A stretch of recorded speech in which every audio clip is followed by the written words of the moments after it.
Nah,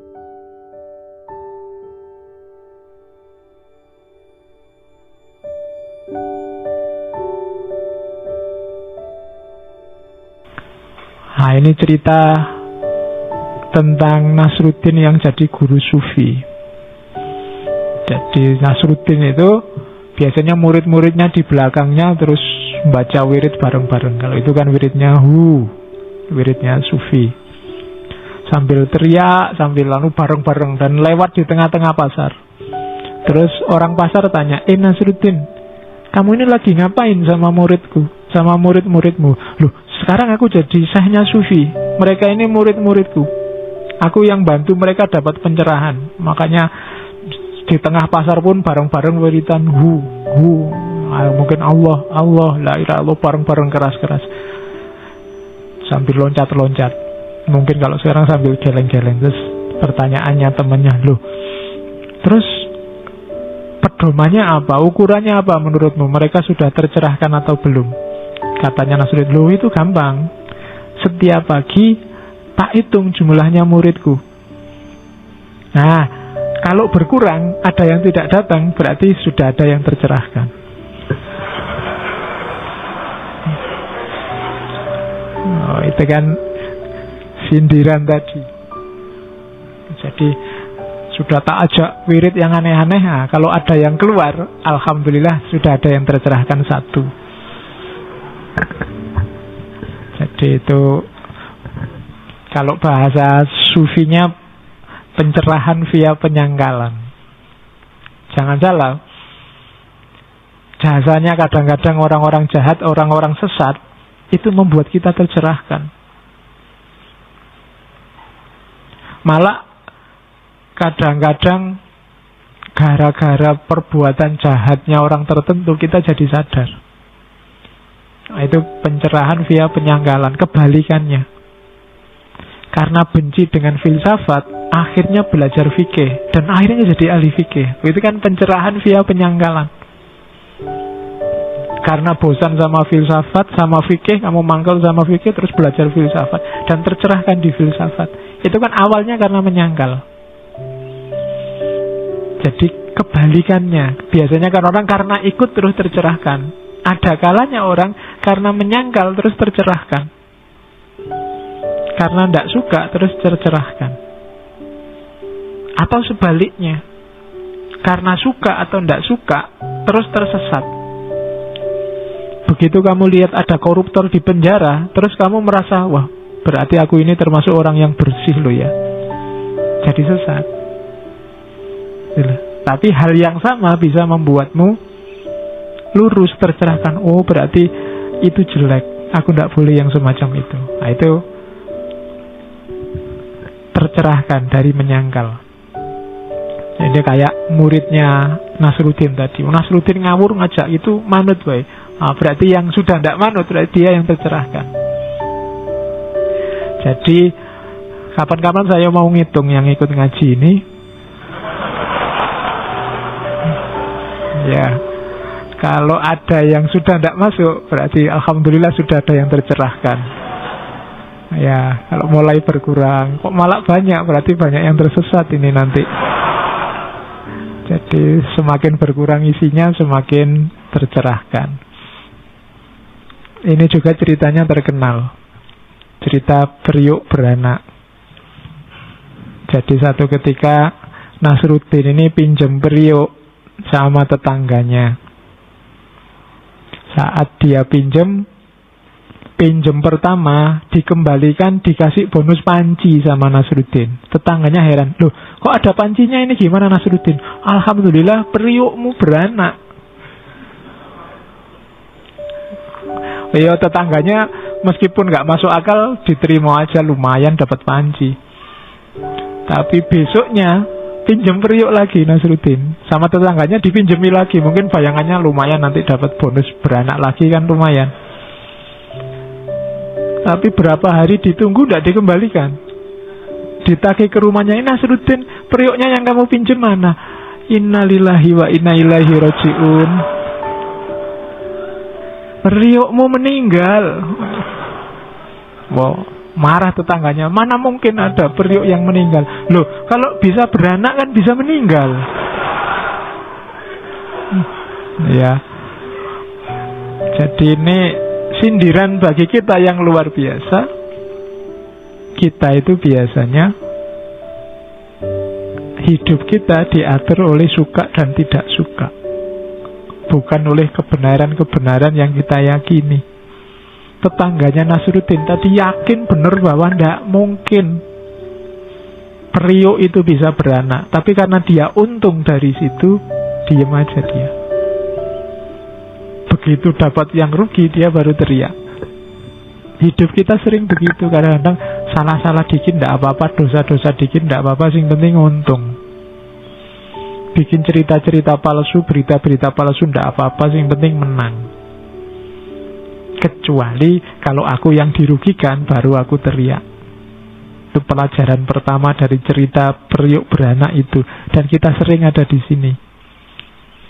Wong kamu sudah ngerti itu ndak boleh, itu curang, itu dosa, ndak apa-apa Pak, yang penting nanti saya dapat untung, yang penting nilaiku tinggi, yang penting orang terkesan. Itu nyari keuntungan. Yang kedua, peran akal. Akalmu itu biasanya datangnya belakangan untuk menjustifikasi kepentinganmu. Akalmu mengiyakan meskipun nggak masuk sebenarnya kok ada periuk yang beranak, tapi kemudian dia menyangkal ketika periuknya bisa meninggal. Padahal secara logis harusnya bisa beranak, bisa meninggal. Tapi kamu beda pandangan, kenapa? Karena beda kepentingan. Jadi ini uniknya menasehati dengan humor, dengan anekdot. Kalau orang tiba-tiba dinasehati, jangan menjual agama nyari keuntungan sendiri, orang bisa marah. Tapi kalau disindir dengan cerita-cerita semacam ini, mungkin marahnya bisa berkurang. Jadi itu anekdot selanjutnya. Pokoknya malam ini isinya semacam ini semua. Terus cerita selanjutnya, kekuatan yang tidak berubah. Nasruddin itu suatu ketika umuk itu sombong pada tetangganya. Katanya Nasruddin yang sudah tua, kekuatanku itu sejak muda sampai sekarang tidak berubah-berubah. Tetangganya, masa sudah tua ya harusnya lebih lemah. Enggak, katanya Nasruddin. Lah buktinya apa? Depan rumah itu ada batu besar. Dulu waktu muda aku tidak kuat ngangkat, sekarang juga tidak kuat ngangkat juga. Berarti kan kekuatanku sama kayak waktu muda, tidak berubah-berubah. Jadi itu logika ini kan sama, kan masih nggak berubah. Katanya Nasruddin begitu. Oke, ya sebenarnya ini banyak rahasianya. Yang pertama jelas ngomong bahwa manusia itu terbatas. Ada banyak batas yang dimiliki manusia yang membuat dia tidak pantas untuk sombong sebenarnya. Jadi manusia itu banyak batasnya, tidak bisa dia sesuka hatinya sendiri.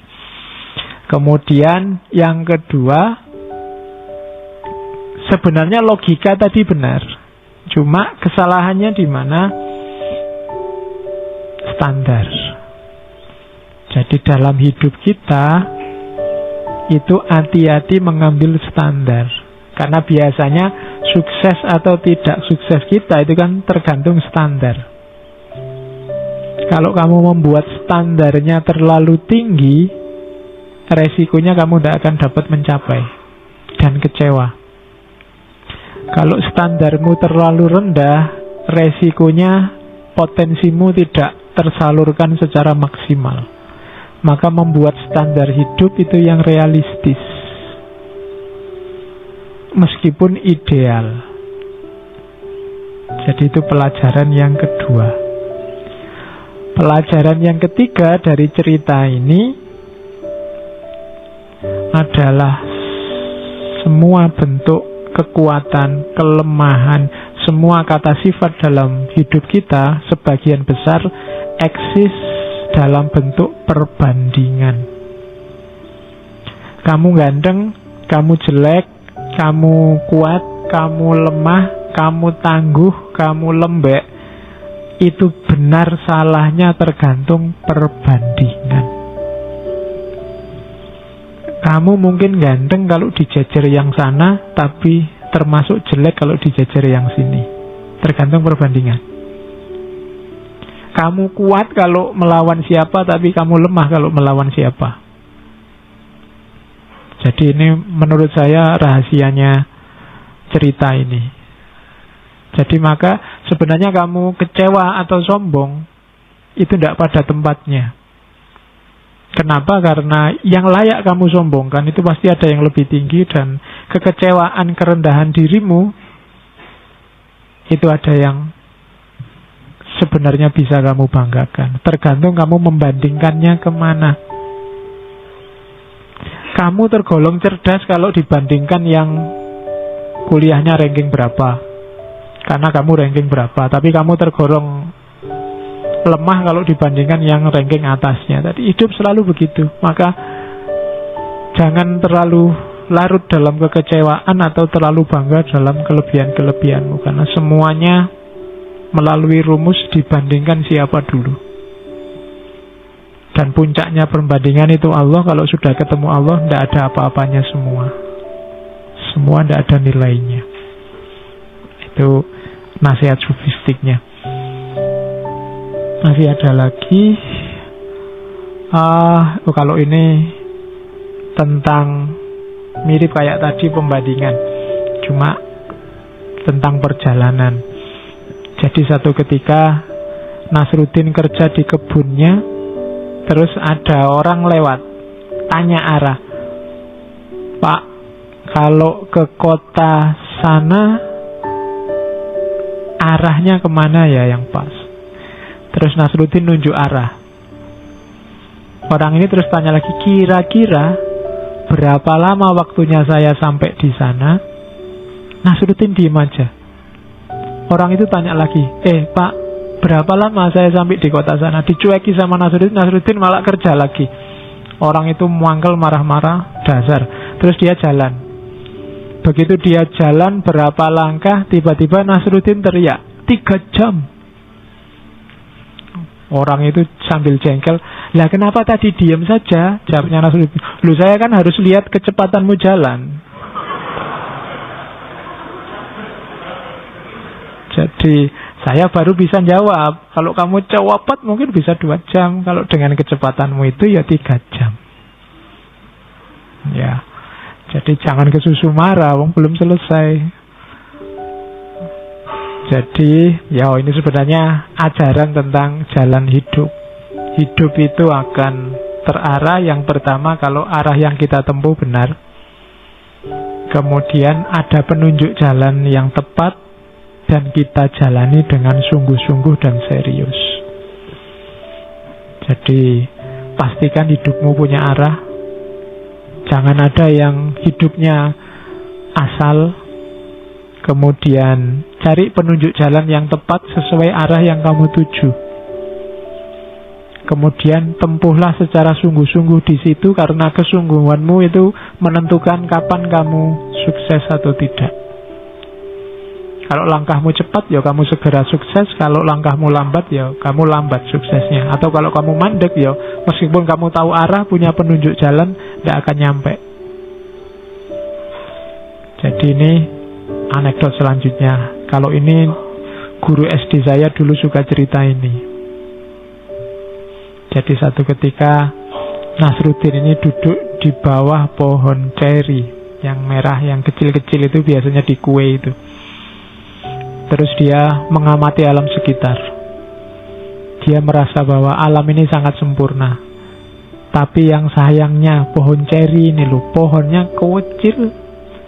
Pohonnya besar tapi buahnya kecil. Sementara labu itu pohonnya kecil, buahnya besar. Dan tidak imbang katanya Nasruddin. Padahal Allah itu kan maha sempurna. Harusnya ya sempurna dia. Tiba-tiba cerinya jatuh menimpa kepalanya Nasruddin. Saat itu dia sadar, wah iya ya, kalau tadi pohon ceri ini besarnya sak labu-labu, bisa bonyok kepalaku. Itu kan Ceritanya lucu, tapi rahasianya luar biasa. Rahasia pertama adalah gagasan tentang kesempurnaan. Kesempurnaan yang ada dalam ideal-idealmu, dalam jangkauan pikiranmu, itu kesempurnaan yang terbatas. Terbatas oleh luasnya wawasanmu sekarang, terbatas oleh jangkauan berpikirmu sekarang. Orang lain juga punya batasnya sendiri. Allah yang tidak terbatas dalam kesempurnaan. Maka kamu punya ideal apapun, tentang kesempurnaan apapun dalam hidupmu, sadarilah bahwa sempurna versimu itu sempurna yang terbatas, sebagaimana kesempurnaan versinya orang lain. Jadi yang pertama itu, makanya ngertinya ya kalau buah ceri itu eman-eman, pohonnya besar, buahnya kok kecil-kecil, tapi begitu jatuh baru sadar ada rahasianya. Ternyata pikirannya tadi nggak nyampe sampai ke sana, terbatas. Sekarang baru tahu. Makanya saya bilang terus gali pengetahuan, terus cari ilmu, biar pikiranmu nyampe. Itu rahasia dari cerita ini. Kalau ini lucu. Jadi Nasruddin itu satu ketika gagal panen, nggak punya uang, akhirnya ya sudah terpaksa ngelamar pekerjaan. Nah, waktu ngelamar pekerjaan ditanya sama juragannya yang mau mempekerjakan, kamu bisa nulis apa membaca? Jawabnya Nasruddin, saya tidak bisa baca, tapi saya bisa nulis. Terus tuannya bilang, oke, kalau gitu coba kamu nulis. Nulis Nasruddin panjang. Tuannya bingung, ini nulis apa toh ya? Nggak jelas tulisannya, nggak bisa dibaca. Tuannya bilang, stop. Kamu itu nulis apa? Coba kamu baca. Loh, tadi kan saya sudah bilang saya bisa nulis, tapi tidak bisa baca. Jadi dia nulis wakeh gitu. Juragannya bingung, nulis apa? Nggak bisa diwoco. Dia sendiri baca, loh kan saya sudah bilang nulis bisa, baca nggak bisa. Ya, itu ceritanya lucu, tapi sebenarnya hikmahnya sangat filosofis. Banyak loh dalam hidup orang yang nulis bisa, tapi membaca nggak bisa.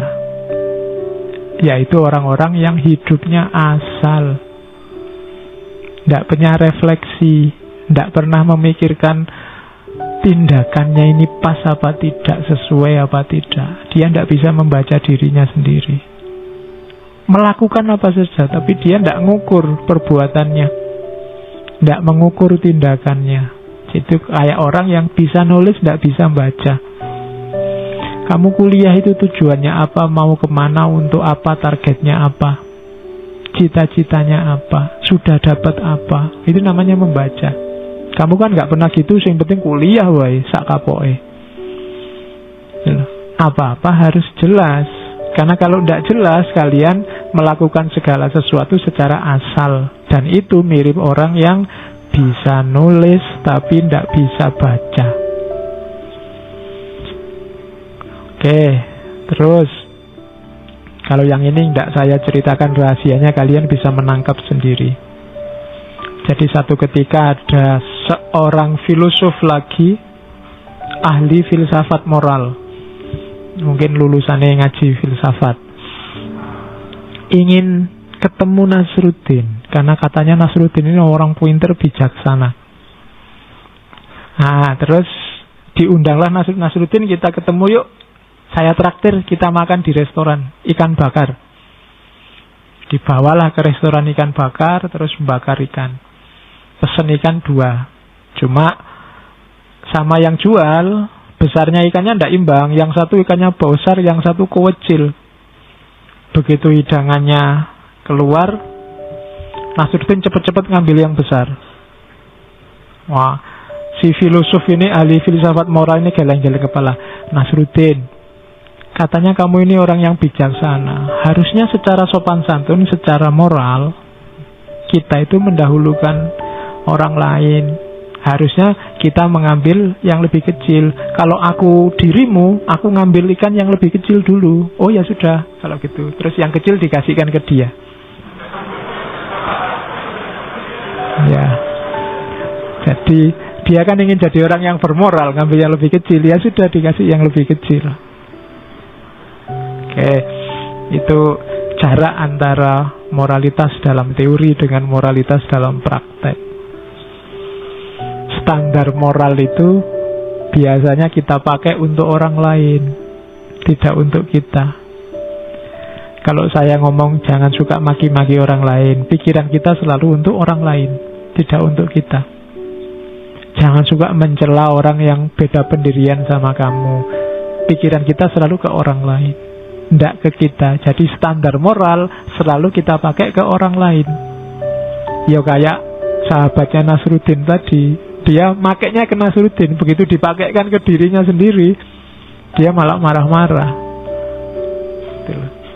Jadi itu ukuran moral. Kalau ini juga sering diceritakan, satu ketika dia ngobrol sama hakim. Katanya, Hakim Nasruddin, sebagai orang yang bijaksana, kamu milih mana? Kebijaksanaan atau kekayaan? Nasruddin jawab, ya kekayaan. Katanya kamu orang bijaksana, bikin malu saja, yang dipikir cuma kekayaan. Terus Nasruddin tanya, lah kalau kamu nyarinya apa? Loh, aku hakim, aku nyari kebijaksanaan. Terus Nasruddin jawab, ya memang begitu, orang itu mencari yang belum dimiliki. Ya, katanya Nasruddin, loh kalau kebijaksanaan aku punya, kekayaan yang belum. Jadi kalau ditanya mau kebijaksanaan apa kekayaan, ya kekayaan. Sementara engkau sudah punya kekayaan, kebijaksanaan yang belum. Jadi jawabanmu mesti nyari kebijaksanaan. Jadi itu tidak perlu dijelaskan, sindirannya sudah luar biasa. Jadi orang itu nyari yang dia belum punya, meributkan yang dia belum punya.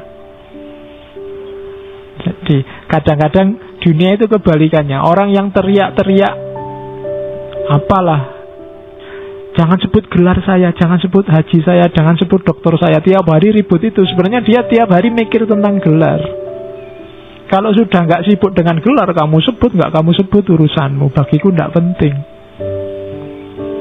Bedanya di situ. Justru orang yang nggak meributkan itu, mari kita panggil. Saya kan sering dipanggil sekarang kiai, haji, ustadz, doktor. Ya tak jarke wae ben seneng sing manggil. Padahal mungkin kalau di rumah orang pada ketawa, kayak ini ustadz. Wah, saiki kiai haji rek, mesti gitu kalau di rumah saya di Surabaya itu diketawain. Jadi cuma nggak usah diributin, ngapain?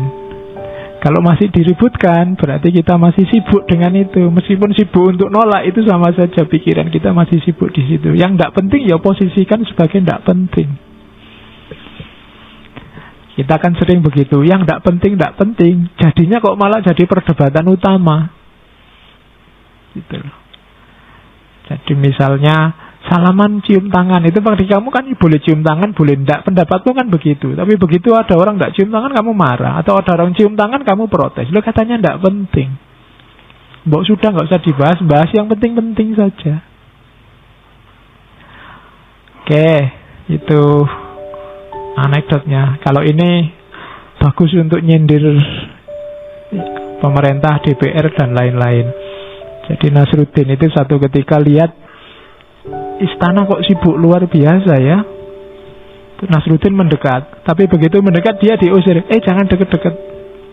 Lu ada apa, katanya Nasruddin? Ini raja sedang nerima tamu agung ini dari negara luar banyak. Ini ada pembicaraan penting. Jadi kamu harus pergi, katanya Nasruddin. Lu kenapa sih harus menjauh? Lu ini pembicaraan ini menyangkut nasibnya rakyat. Nah, kita tentara ini untuk menjaga biar nggak ada yang masuk dan mengganggu. Jadi kamu pergi saja. Nasruddin, ya wes saya pergi. Tapi coba kamu pikir, gimana kalau yang mengganggu dan menyusahkan rakyat itu justru yang di dalam sana? Yang kamu jaga siapa terusan? Jadi itu kan sindiran. Ini kan menjaga biar penjahatnya tidak masuk. Tapi kalau penjahatnya sudah di dalam gimana? Yang di luar menjaga apa?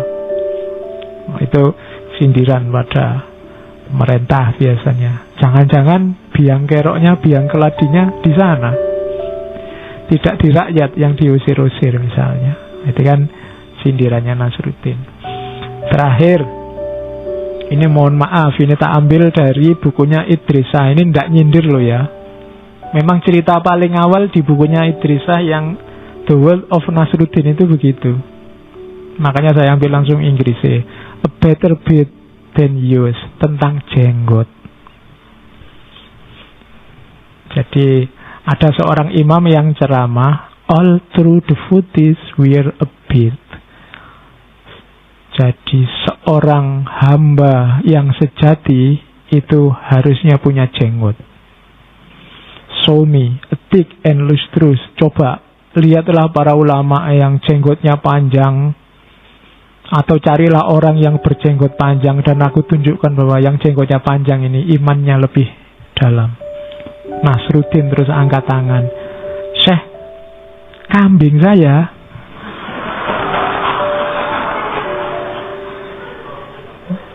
jenggotnya lebih lebat dan lebih panjang. Apa berarti Islamnya lebih sejati? Ya. Oh, itu bukan saya loh ya, Nasruddin. Ya. Dan itu saya tidak ngarang, itu ngambilnya dari bukunya Idrisah. Kamu cari sendiri. Jadi ini kelakuan keberagamaan kita selama ini sebenarnya hubungannya sama standar. Kita mungkin salah ngambil parameter. Islam yang baik, Islam yang benar itu harusnya seperti apa? Itu hari ini banyak orang yang salah parameter. Ayo belajar lagi, harus sinau lagi tentang gimana jadi muslim yang baik, jadi muslim yang benar. Yang jenggotnya panjang, baik, tapi tidak bisa jadi ukuran dia lebih baik daripada yang tidak punya jenggot. Dalam hal keberagamaan dan keislamannya, sering saya contohkan, kalau ukurannya hanya jenggot, ya Karl Marx jenggoten. Kalau ukurannya kumis, Nietzsche itu kumisan. Jadi ukurannya jangan itu, jangan yang artifisial. Cari ukuran yang lebih esensial, eksistensial, untuk menunjukkan ini loh Islam yang sejati. Karena hari ini banyak orang kehilangan identitas karena salah milih standar. Harusnya ciri Islam itu A, B, C, D, tapi terus yang diambil D, E, F, G, sehingga wajah Islam berubah.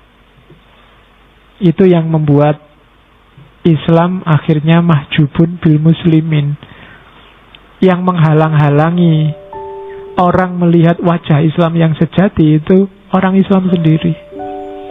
Kenapa? Salah milih standar. Jadi jalan keluarnya apa? Belajar, sinau lagi, ngaji lagi yang lebih banyak, dibuka luas-luas pikirannya. Jangan milih-milih. Kalau untuk wawasan diperluas seluas mungkin biar tidak tertipu. Ilmu maling dipelajari biar kamu tidak kemalingan. Ilmu copet dipelajari biar kamu tidak kecopetan, kan itu Jan. Jadi